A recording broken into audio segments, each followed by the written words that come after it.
Hello students, आज इस class में समझने वाले हैं कि ऑप्टेटिव सेंटेंस को किस प्रकार से इनडायरेक्ट में चेंज किया जाता है। नरेशन पढ़ रहे हैं हम। ये बहुत ही इंपॉर्टेंट टॉपिक है आपका कि how to change optative sentence in indirect speech. बेहतरीन तरीके से हम चेंज करेंगे और कुछ नए कंसेप्ट भी सीखेंगे, कुछ यूनिक मेथड भी सीखेंगे जो एग्ज़ाम के लिए बहुत ज़्यादा इंपॉर्टेंट होते हैं। तो बिना टाइम की वेस्ट किए हम क्लास पर आते हैं और समझाने का पूरा प्रयास करते हैं। ठीक है, आज अपना टॉपिक है ऑप्टेटिव सेंटेंस। क्या है? ऑप्टेटिव सेंटेंस टॉपिक है। और ऑप्टेटिव सेंटेंस की हिंदी क्या होती है? इधर लिखी गई है इच्छा सूचक वाक्य। यहाँ पर हम अपनी इच्छा को व्यक्त करते हैं, बताते हैं बाय सेंटेंस, बाय वर्ड्स। ठीक है, तो लेकिन इसमें किस प्रकार के सेंटेंस में हम यूज़ करते हैं, इनको कैसे पढ़ा जाता है, अगर आपको बेहतरीन तरीके से समझना है तो आप मेरी सेंटेंस की जो क्लास हुई है यूट्यूब पर, उस पर जाइए और अच्छे से उसको देखिए। तो वहाँ पर आपको सेंटेंस के काइंड्स ऑफ सेंटेंस के हर एक पॉइंट समझा जाएंगे। ठीक है, बट यहाँ पर भी मैं पढ़ा रहा हूँ तो इसको एक बार फिर से अच्छे से समझाने का प्रयास कर रहा हूँ। ठीक है, ऑप्टेटिव सेंटेंस से विश की हिंदी होती है क्या? शुभकामना या इच्छा। प्रे का मतलब होता है दुआ या प्रार्थना। कर्ष अभिशाप या बद्दुआ। और ब्लेस का मतलब होता है आशीर्वाद। ऑप्टेटिव सेंटेंस से हम यही चार चीज़ें समझते हैं और सीखते हैं अच्छे से। ये चार चीज़ें इसमें हम अपनी इच्छा के अनुसार बताते हैं और इसको किस प्रकार से इनडायरेक्ट स्पीच में चेंज किया जाता है हम इस पर भी बहुत अच्छे से बात करेंगे। ठीक है, अब हम सबसे पहले समझ लेते हैं रूल 1। क्या है रूल 1? और आपको बता दूं ये बहुत ही इंपॉर्टेंट टॉपिक है आपके एग्जाम के लिए। ठीक है, रूल 1 क्या है? रिपोर्टिंग वर्ब से को। रिपोर्टिंग वर्ब आपको दो प्रकार से मिलेगी, एक तो से मिलेगी, एक सेड को मिलेगी। जब रिपोर्टिंग वर्ब से हो तो हम किस में चेंज करेंगे? विश, प्रे, कर्स और ब्लेस में चेंज कर देते हैं। काफ़ी स्टूडेंट का डाउट होता है कि सर कहाँ विश और कहाँ प्रे करते हैं, तो आपको हम बता दें जहाँ पर सेंटेंस में इनडायरेक्ट स्पीच में गॉड शब्द आया रहेगा। क्या रहेगा? गॉड शब्द। तो वहाँ पर आप बिना सोचे समझे प्रे शब्द का इस्तेमाल कर सकते हैं। ठीक है, दूसरा पॉइंट क्या है? सेड को किस में चेंज करते हैं? जहाँ हर पॉइंट में क्या लगाते हैं ना, ईडी। विश्ड में, प्रेड में, कर्स्ड और ब्लेस्ड में चेंज कर देते हैं। किसको? अगर हमारा रिपोर्टिव वर्ब का ऑब्जेक्ट रहे या ना रहे, इट डजंट मैटर, बट अगर सेड रहेगा तो विश्ड, प्रेड, कर्स्ड, ब्लेस्ड में हम कर देते हैं। ठीक है, रिपोर्टिंग वर्ब अगर से हो तो विश, प्रे, कर्स, ब्लेस में चेंज कर देते हैं। ठीक है, अब यहाँ पे हमें ये नहीं ध्यान देना है कि रिपोर्टिंग वर्ब में ऑब्जेक्ट दिया गया ही नहीं, there is no important if the object is given और नॉट, बट आपको चेंज कर देना है। ठीक है, और अगला पॉइंट अपना क्या है कि इन्वर्टेड कॉमा को हटाकर, यहाँ पे मैंने कभी एक अच्छी बात बताई है आपको कि प्रे शब्द का इस्तेमाल तब करना है जब आप रिपोर्टिंग स्पीच पे, तब प्रे करना है जब आपके indirect speech, no reported speech में क्या आया हो? गॉड शब्द आया हो। ठीक है, तो सेड को हम इस प्रकार से चेंज कर देंगे। अगला है रूल 2, इन्वर्टेड कॉमाज। जो आपका इन्वर्टेड कॉमा दिया रहेगा उसको हटाकर क्या यूज़ करना है? दैट का यूज़ करना है। अगला पॉइंट बहुत ही इंपॉर्टेंट है, रूल 3, ऑप्टेटिव सेंटेंस को असर्टिव सेंटेंस में बदल देते हैं। मेरा कहने का मतलब यूज़ आप ये एक्सक्लेमेशन मार्क वाला चिन्ह, इसको हटा के हम फुल स्टॉप का यूज़ कर देंगे। बात समझ में आई? अगला अच्छे समझते हैं। सबसे इंपॉर्टेंट चीज़ तो इधर लिखी है नोट में, डायरेक्ट स्पीच के रिपोर्टेड स्पीच में। रिपोर्टेड स्पीच क्या होता है? जो आपका कामा, इन्वर्टेड कॉमा के अंदर की बात लिखी गई होती है वो क्या होती है? रिपोर्टेड स्पीच कहलाती है। अगर आपके रिपोर्टेड स्पीच में शब्द का यूज हुआ है या नहीं हुआ है, लेकिन आपको इनडायरेक्ट स्पीच बनाते समय आपको मे का माइट का आंसर लिखना ही है सब्जेक्ट के बाद। ठीक है, सेंटेंस के अकॉर्डिंग बहुत बेहतरीन तरीके से समझेंगे। ठीक, यहाँ पे ये भी जान लीजिए आप कि मे को हम क्या करते हैं? माइट। अब माइट का यूज हमेशा कहाँ होता है? ये भी लिख दे रहा हूँ मैं, इनडायरेक्ट स्पीच। कहाँ होता है? Indirect speech. आप इस चीज़ से बिल्कुल बेखबर न रहिए, इंपॉर्टेंट लाइन है। तो यहाँ पे क्वेश्चन पहला लिखा गया है, बेहतरीन तरीके से समझने का पूरा प्रयास करते हैं। ही सेड टू मी, उसने मुझसे कहा, मे गॉड हेल्प यू। मतलब आपकी हेल्प कौन करे? भगवान या अल्लाह पाक ही आपकी क्या करे? सहायता करें या मदद करें। ठीक है, तो इस क्वेश्चन को किस प्रकार हम चेंज करते हैं? यहाँ मे से स्टार्टिंग हुई है, ध्यान रखिएगा। How you recognise that it is optative sentence? First of all you have to look there is a may God help you. तो यहाँ पे क्या की जा रही है? विश की जा रहा है ना, ब्लेस भी कर सकते हो, बट आप विश किया जा रहा है कि आप कितना मे गॉड हेल्प यू। आप क्या हुआ कि यहाँ पे भगवान आपकी जो है लंबी उम्र की दुआ करें? नो, यहाँ पे करना है क्या? मे गॉड हेल्प यू। भगवान आप क्या करें, सहायता करें, या अल्लाह पाक। तो इस तरीके से हम यहाँ पे इस क्वेश्चन में यही बताया जा रहा है। तो कैसे चेंज करेंगे इसको? सबसे पहले हम क्या करेंगे, ही लिखेंगे। ही लिखने के बाद क्या करेंगे, ही लिखने के बाद हम सबसे पहले सेट टू पे जाएंगे।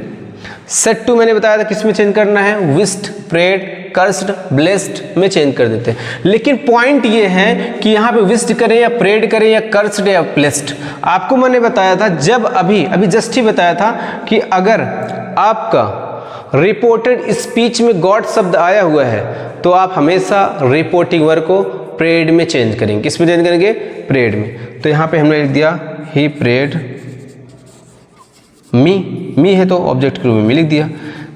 उसके बाद मैंने बताया था इन्वर्टेड कॉमास को हटाकर क्या लगाते हैं, दैट, फिर मैंने दैट का यूज़ कर लिया।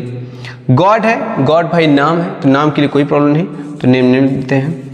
अब मैं किस में चेंज करते हैं, अभी जस्ट बताया था माइट में चेंज करते हैं, वेरी गुड। तो यहाँ पे माइट लिख दिया। हेल्प है तो हेल्प को हमको अच्छे से वही लिख दे, हेल्प। उसके बाद है यू कौन सा पर्सन, सेकेंड पर्सन, किसके अनुसार, ऑब्जेक्ट मी है, मी का क्या हो जाएगा, मी ही रहेगा। तो यहाँ पर आपका पहला क्वेश्चन बहुत बेहतरीन तरीके से कंप्लीट होता है। और यूज आप एक्सक्लेमेशन को हटाकर हमको फुल स्टॉप को यूज करना है। और यहाँ पे सब्जेक्ट के बाद ये सब्जेक्ट बना अपना, और इसके बाद हमेशा आपको माइट का ही यूज़ करना है। यहाँ पर तो हमारे रिपोर्टेड स्पीच में मे का शब्द का यूज है, अगर नहीं रहेगा तब पर भी आपको इनडायरेक्ट स्पीच बनाते समय माइट का यूज़ करना है, ठीक है। अगला क्वेश्चन भी समझते हैं, और जरा कैसे पहचानेंगे आपका क्या कौन सेंटेंस है ऑपरेटिव, ये भी बता रहा था मैं, बट आपको अच्छे से समझा दो कि ध्यान रखना 99 आपकी स्टार्टिंग हमेशा में से होगी, तो आपका सेंटेंस होगा आपका क्या, ऑप्टेटिव सेंटेंस। लेकिन एक बात हमेशा याद रखना कि में से शुरुआत हो तो उसके एंडिंग पॉइंट में आपका यूज आप एक्सक्लेमेशन हो, ऐसा ना हो यहाँ पे मैं लिख दूँ मे आई कम इन सर, लिए जैसे मैं मे आई कम इन सर, तो ऐसे कंडीशन में आपका ऑप्टेटिव सेंटेंस नहीं रहेगा, आपका ऐसी कंडीशन में ये रहेगा इंटेरोगेटिव सेंटेंस।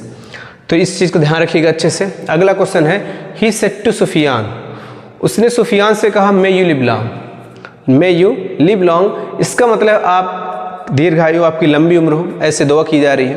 तो हम यहाँ पे सबसे पहले ही लिखेंगे, ही लिख ही दिया। सेड टू किस में चेंज करेंगे, विश्ड या ब्लेस्ड, आशीर्वाद भी हो सकता है, इसलिए आप दोनों में से कोई भी यूज़ कर सकते हैं। हम यहाँ पे विश्ड कर ले रहे हैं, ही विश्ड, और यहाँ पे विश्ड करेंगे, विश, ध्यान रखना मैंने बताया था सेड किस में करते हैं, विश्ड, और से को विश में करते हैं। तो ऐसी कंडीशन विश्ड कर लिए। सुफियान था मैंने ऑब्जेक्ट के रूप में, सुफियान को मैंने लिख दिया। अब उसके बाद मैंने बताया था कनेक्टर के रूप में क्या यूज़ करते हैं, कनेक्टर के रूप में दैट का यूज़ करते हैं, तो आप दैट अच्छे से यहाँ पे लिख सकते हैं। उसके बाद यू कौन सा पर्सन, सेकेंड पर्सन, किसके अनुसार, ऑब्जेक्ट। ऑब्जेक्ट यहाँ सुफियान है, और सुफियान एक जेंडर है, एक मैस्कुलिन जेंडर है, उसके लिए हम प्रोनाउन का यूज़ क्या करेंगे, ही करेंगे। अब आपको बताया था सब्जेक्ट के बाद हमेशा आपको मे का क्या कर देना है, माइट, यहाँ पर मे दिया रहे या ना दिया रहे, ठीक है, तो क्या कर देंगे यहाँ पे हम माइट कर देंगे। अब लिव है तो लिव कर दिया मैंने, लॉन्ग है लॉन्ग भी कर दिया। अब आपको यूज़ करना है फुल स्टॉप के यूज़ करना है, ठीक है। ये आपका जो क्वेश्चन है बहुत बेहतरीन तरीके से मैंने बताने का प्रयास किया है। 2 क्वेश्चन है, अभी 3 क्वेश्चन और अच्छे से समझेंगे तो इस पॉइंट में हमें कोई भी प्रॉब्लम नहीं होने वाली, ठीक है। इसके बाद आप शिफ्ट सॉल्व करेंगे तो बहुत बेहतरीन तरीके से होगा। आप इस चीज़ को अच्छे से समझ गए होंगे। अगर कोई कन्फ्यूज़न है तो please you can tell your queries. है बहुत बेहतरीन क्वेश्चन, आपको मैं भी बता ही रहा था कि जब आपके इनडायरेक्ट स्पीच में के रिपोर्टेड स्पीच में शब्द नहीं भी रहेगा तो आपको इनडायरेक्ट स्पीच बनाते समय उसका सब्जेक्ट के बाद माइट का यूज़ करना है। तो देखते हैं क्वेश्चन को बेहतरीन तरीके से। क्वेश्चन है ही सेड टू मी, उसने मुझसे कहा long live the president. President का मतलब क्या होता है, राष्ट्रपति। तो यहाँ पे जो राष्ट्रपति वो कह रहा है कि लंबी उम्र जिए। इस प्रकार से हम क्वेश्चन को करेंगे बेहतरीन तरीके से। पॉइंट समझते हैं। ही सेड टू किस पे चेंज करेंगे, यहाँ पे तो ध्यान रखिए सबसे इंपॉर्टेंट चीज़, यहाँ पर तो गॉड शब्द नहीं दिया गया है, तो यहाँ पे क्या करेंगे, प्रे करेंगे या विश्ड करेंगे। तो ध्यान रखिए हम यहाँ विश्ड कर ले रहे हैं, क्या होगा यहाँ पे, यहाँ विश्ड होगा क्योंकि उसकी इच्छा है। उसके बाद मी है तो मी यहाँ पे हम लिख लिए। कनेक्टर के रूप में दैट का यूज़ करेंगे, वो भी कर लें। अब सबसे इंपॉर्टेंट पॉइंट कि यहाँ पर स्टार्टिंग लॉन्ग से करेंगे कि लिव से करेंगे कि द प्रेसिडेंट से करेंगे। तो सबसे इंपॉर्टेंट पॉइंट ये है कि अब सब्जेक्ट इसमें क्या है, मेन इंपॉर्टेंट चीज़ क्या है, मेन इंपॉर्टेंट चीज़ इसमें क्या है, द प्रेसिडेंट। क्या है, द प्रेसिडेंट। तो हम यहाँ पे क्या लिखेंगे, अब सबसे पहले द प्रेसिडेंट हमने लिख लिया, क्या, द प्रेसिडेंट। अब उसके बाद यहाँ पे ध्यान दीजिए कि यहाँ पे मे शब्द का यूज नहीं हुआ है, बट आंसर करते समय आपको सब्जेक्ट के बाद माइट का यूज करना है। यही लॉजिकल पॉइंट है, यही इंपॉर्टेंट क्वेश्चन है, यहीं पे ऑल स्टूडेंट्स यहीं पे प्रॉब्लम होती है, बट आपको नहीं होने वाली है। अच्छे से चीज़ों को समझते रहिए, ठीक है। तो यहाँ पे माइट हो गया। अब उसके बाद आप क्या करेंगे, लॉन्ग लिव, लिव लॉन्ग या लॉन्ग लिव, क्या होगा यहाँ पे, लॉन्ग लिव होगा कि लिव लॉन्ग होगा, इस तरीके से आप क्या होगा, लिव लॉन्ग। इस चीज़ को आप बेहतरीन तरीके से ध्यान रखिएगा, नहीं काफ़ी बच्चे लॉन्ग लिव कर लेंगे तो गलत हो जाएगा, क्योंकि आपको पता होना चाहिए पहले क्या आएगा, वर्ब आएगी, ठीक है। तो उसके बाद तीसरा अगला क्वेश्चन है, you said to him, you said to him comment को मे यू फेल, ये अगला क्वेश्चन है। तो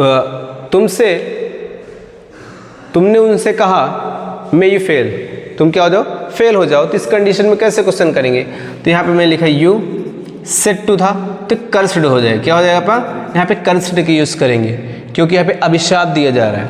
हिम था, मैंने हिम का भी यूज़ कर लिया। कनेक्टर के रूप में हम दैट का यूज़ करेंगे। यू था, हिम आपका ऑब्जेक्ट है सेकेंड पर्सन के अनुसार, तो आपका क्या आएगा, ही आएगा। में क्या हो जाएगा, माइट, क्या हो जाएगा, माइट, फिर आपका हो जाएगा फेल। बात समझ में आई। ये आपका चौथा क्वेश्चन है, बहुत ही इंपॉर्टेंट है। पांचवा भी बेहतरीन तरीके से समझते हैं हम, अच्छे से पूरा बताने का प्रयास करते हैं। शी है, मैंने शी लिख दिया। शेड है, शेड भी मैंने लिख दिया।